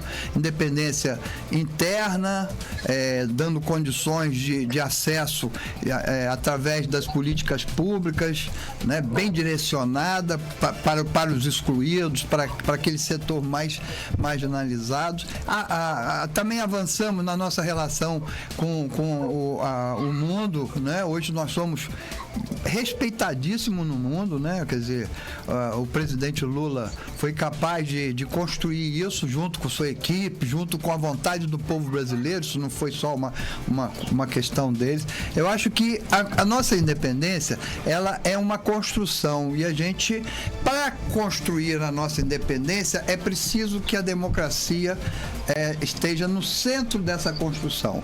Então, eu acho que nós estamos num bom caminho. Agora, deixa sequela, né? Por exemplo, economicamente, a gente ainda tem, né, sequelas desde o primeiro empréstimo que o Brasil fez à Inglaterra para que ela reconhecesse a sua própria independência. Então, isso deixou sequela, né? Com certeza.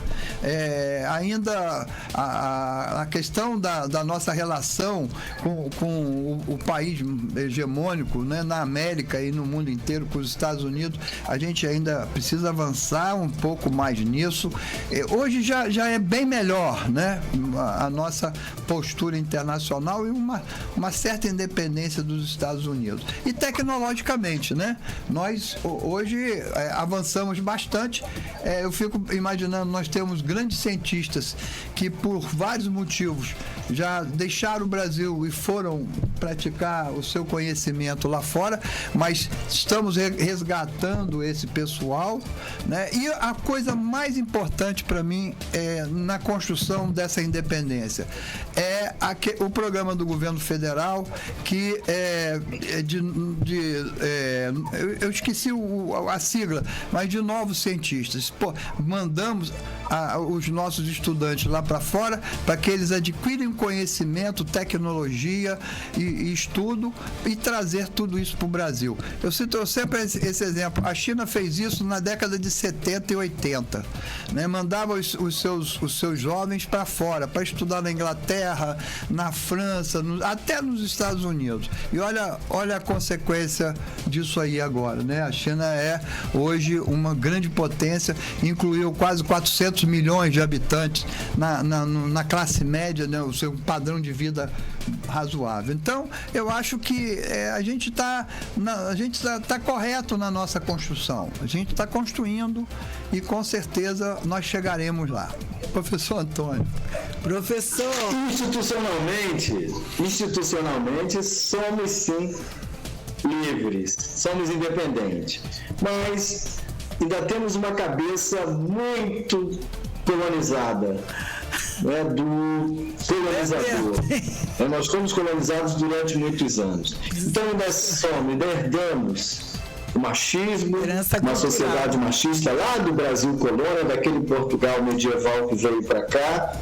Herdamos o racismo, ainda vivemos uma sociedade extremamente excludente em relação aos negros e aos indígenas, coitados dos indígenas também, que estão sofrendo, apesar de toda a luta, estão ainda sofrendo muito nesse país que, conforme você falou, que o agronegócio cada vez mais avança sobre as terras deles, para você perceber o quanto somos colonizados, que até o nosso ministro está tentando trabalhar que se cumpra uma lei de um estrangeiro, cumpra uma lei aqui dentro, e tem pessoas que ainda defendem o estrangeiro, né, e criticam o ministro. E o ministro está simplesmente querendo que se cumpra a lei.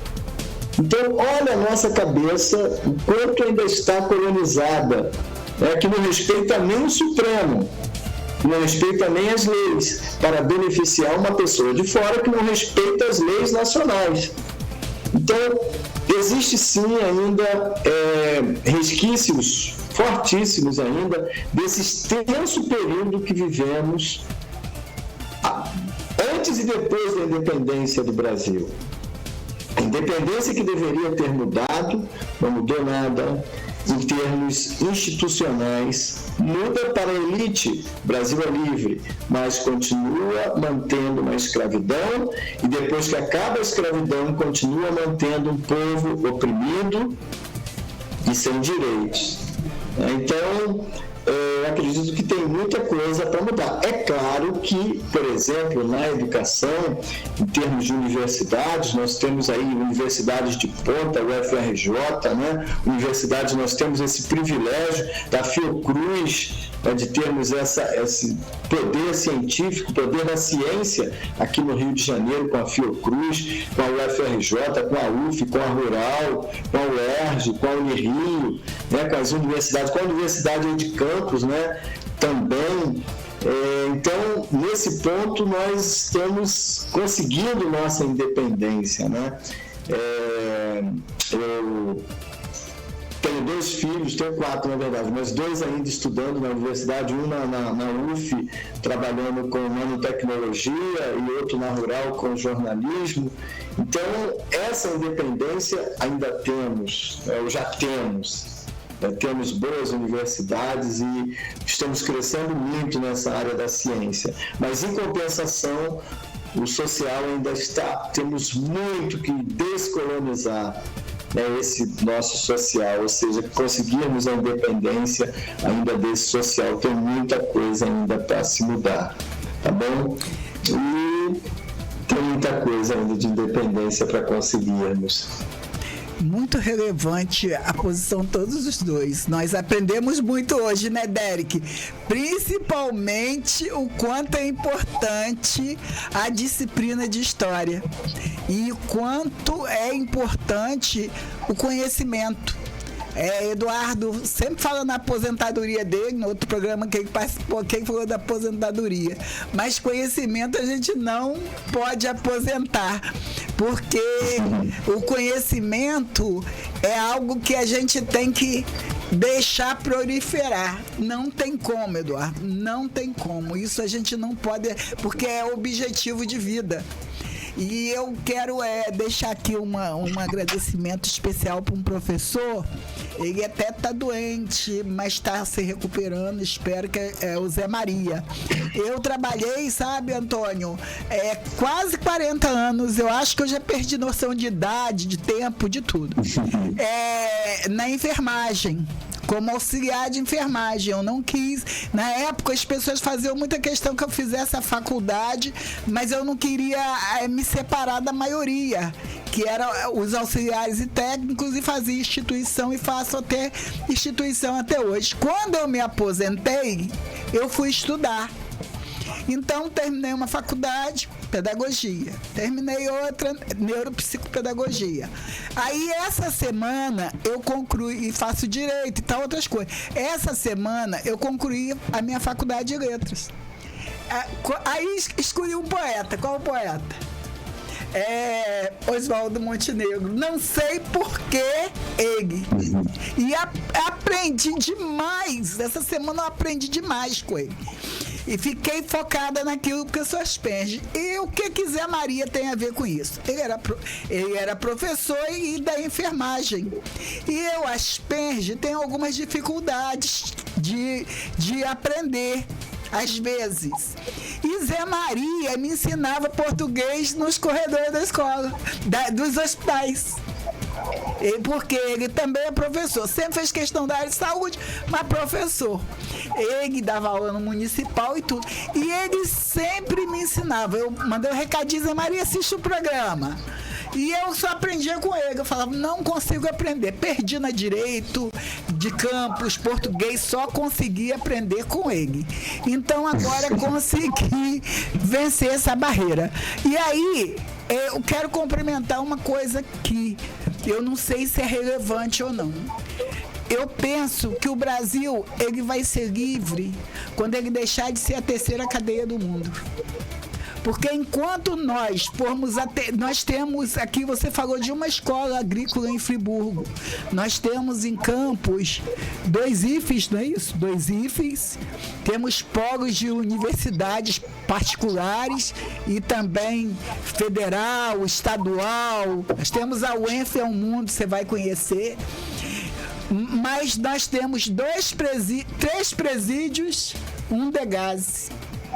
Mas no mundo, o Brasil é a terceira cadeia, se é que eu não me engane. Onde nós somos a terceira cadeia do mundo, não pode haver liberdade. E isso vem tudo também na cultura. O conhecimento. A educação precisa ainda alcançar esse povo, que é descendente desse povo aí.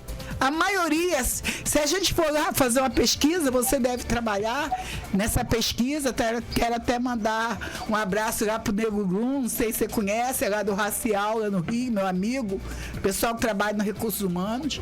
Se a gente for se aprofundar, nós vamos ver que esse povo aí é herdeiro dessa tal liberdade que ainda não aconteceu no país, que está aí enchendo, tornando o Brasil ainda essa terceira cadeia do mundo. Então, eu não sei se vocês concordam com isso, vocês que são conhecedores da nossa história, mas o conhecimento que é o objetivo de vida. O que eu concordo plenamente, porque se a gente for pegar os jovens que estão lá e fazer um estudo da história da vida deles, a gente vai cair em toda a questão que a gente discutiu aqui. Né? Quer dizer, eles são o final do processo, né? De todo um desarranjo da cultura, das disparidades sociais, e acabam eles sendo produto disso. Então, se for resgatar a história deles, a gente vai verificar que tudo que a gente conversou aqui, muito mais, é que acabou levando eles a essa situação. Então, nós ainda estamos em processo de crescimento, não é isso, Antônio? Quero te agradecer por você ter estado aqui com a gente. Tem aí a Vânia Puglia, o Renato, o Alex, a Bruna Haddad, a Maria Moté, a Nardinha Leal, o Paulo, a Andressa. Bem, o pessoal continua entrando e a gente vai finalizando o programa. Mas, Antônio Carlos, quero dizer que você é meu convidado para ir à nossa cidade, vir à nossa cidade, avisa a gente, né? Quem sabe, né? Eduardo e o Dissegs tem todo o nicho de conhecimento com pessoas, de repente vale uma palestra de vocês, né? Com certeza. Uma conversa aí, que eles têm todo aí um nicho de pessoas ligadas à educação. Isso é muito importante pra gente, essa troca de cultura, né, Eduardo? Essa troca de ideia. Foi um excelente programa. O que você achou, Eduardo? Ótimo. A gente precisava ter mais isso, muito mais. O que você achou, Antônio, da programação? Quero te eu achei excelente. Quero agradecer a você, ao Eduardo, agradecer a quem está nos ouvindo e assistindo também. Poxa, maravilhoso. Obrigado aí, essa parceria com o Eduardo, essa troca com o Eduardo foi maravilhosa. Conhecer o Eduardo foi assim um ganho muito grande aí na tarde de hoje. Para mim também. Obrigado aí pela tua participação, por tudo, né? Eu só queria deixar aqui um rapidinho. Eu esqueci de falar, nós produzimos um material chamado Memórias do Cativeiro, pela Universidade Federal Fluminense, Laboratório de História Oral.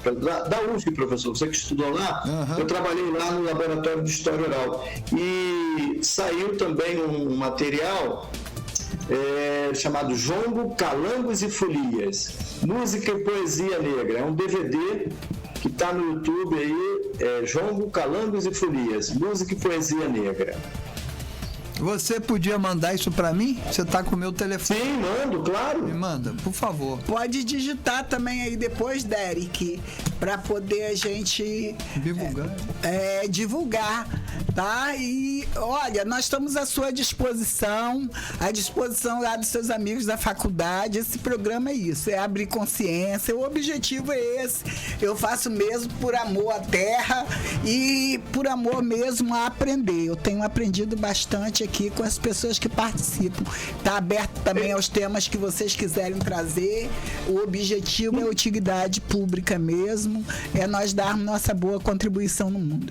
Não adianta prorrogar o tempo de aposentadoria e a gente não objetivar isso. E eu quero ver essas cartilhas de vocês. A Thaís também entrou aí.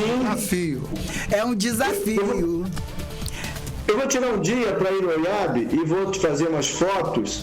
E vou ver se um dia eu vou mandar para o Eduardo, vou mandar para você também essas fotos. E de repente um dia a gente faz um programa aqui falando dessa ocupação indígena, né? No estado do Rio de Janeiro, e aí fazendo esse bate-bola com o Eduardo. E a gente repassa aqui no telão as fotos, vai ficar muito legal. E eu tenho certeza que o poder público assistiu, já está sabendo, e vai daqui um tempo eu vou te contar. Abrir o concurso, cuidar da cerâmica, daqui um tempinho, pouco tempo eu vou te contar.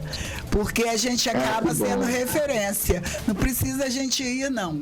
Né? Tem quem leve e a gente acaba sendo referência para que as coisas evoluam e melhorem a cidade. Então, até outro dia que eu vou aguardar vocês com ansiedade aqui. Tá bom, Antônio? Um abraço para você, que Deus abençoe sua família, sua casa, seu trabalho. Um abração, Antônio. Vamos nos comunicar. Amém, que Deus abençoe também o seu trabalho. Eduardo, boa sorte, vocês também lá, estou torcendo aí e já deu tudo certo em nome de Jesus. Derek fica assim ansioso porque ele fica igual a mim, estudando a noite toda. Não é assim, Derek? É quase igual. E você vê que ele fica meio que ansioso, é isso aí. Então, até semana que vem, se Deus quiser. Semana que vem nós vamos falar de Previdência. Tem uma advogada lá de Goiânia, doutor Heber Stipi, que também é lá de Friburgo, mas trabalha comigo aqui em Campos. Então, vamos lá. Até semana que vem, se Deus quiser. Muito obrigado, professor Antônio Carlos. Perdeu a aula hoje, mas foi por relevância. Eduardo, muito obrigado. Obrigado a você, Rodrigo. Conosco. Obrigado, um abraço.